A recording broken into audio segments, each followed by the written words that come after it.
My name is Mikko, Ollikainen. I'm the head of the Adaptation Fund.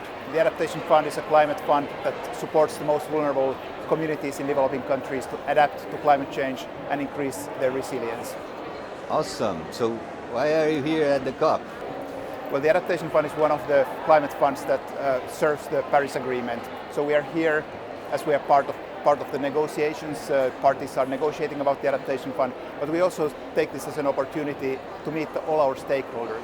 The Adaptation Fund is going to be 15 years this year, so we are also celebrating our experience of 15 years of working on adaptation with developing countries. Congratulations. Could you give us a little figures on your work? How many countries you've been assisting so far? The total size of the Adaptation Fund at the moment is $1.3 billion, out of which almost $1 billion has been allocated to projects already.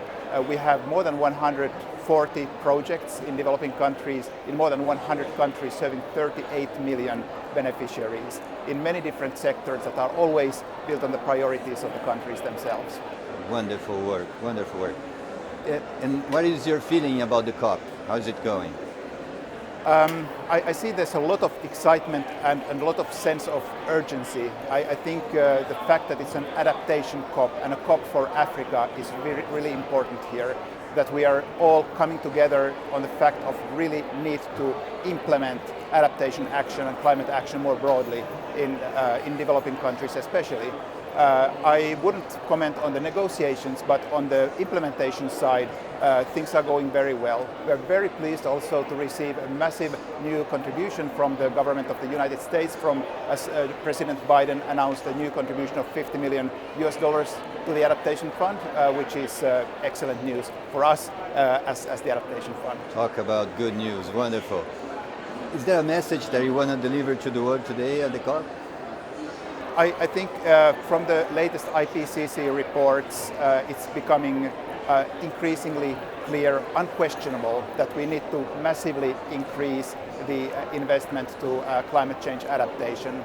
So we are doing that, we are part of that, but the needs of developing countries are growing more fast than our ability to fund them at the moment, or the available resources. We need to scale up the support that we are providing.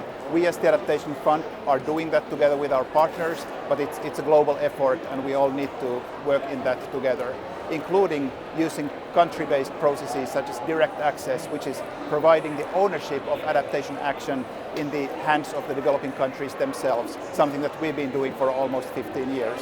Plus, going more further to the local level, there's a big focus in this COP as well on locally led adaptation. This is something what's really in the DNA of the Adaptation Fund, to support the communities directly, the ones that are most hard hit by the impacts of climate change. And that's what we are doing. We have specific funding windows for that, and that's what we are increasingly investing on. Also another thing, innovation.